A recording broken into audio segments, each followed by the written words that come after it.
কম আৰু জিকা হৈ গ'ল এতিয়া ৰাইজৰ কাম কৰা বাহিৰে আৰু কি চিন্তা কৰিম আগন্তুক সমষ্টিৰ বাবে কি কি কি বিশেষ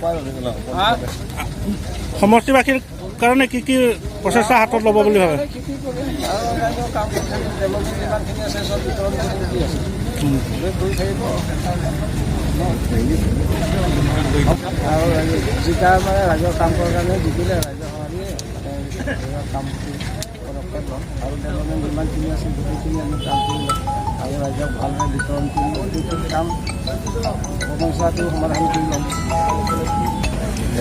ইলেকশ্যনৰ আগতো মই কৈছিলোঁ যে মোৰ 7টা সমষ্টি বিধানসভাৰ অন্তৰ্গত প্ৰত্যেকটো MBC সমষ্টি ভাল ভোটৰ ব্যৱধানত জয়যুক্ত হ'ব বুলি মই কৈ আহিছোঁ। কিন্তু সেইমতে ৰাইজে সঁহাৰি দিছে, ৰাইজে লগ দিছে, সেইকাৰণে ভাল ভোটৰ ব্যৱধানত জয়যুক্ত হৈছে। গতিকে মই বিধায়ক হৈ পেলাই প্ৰত্যেকটো MC সমষ্টিৰ ভোটাৰসকলক মই ধন্যবাদ জ্ঞাপন কৰিছোঁ।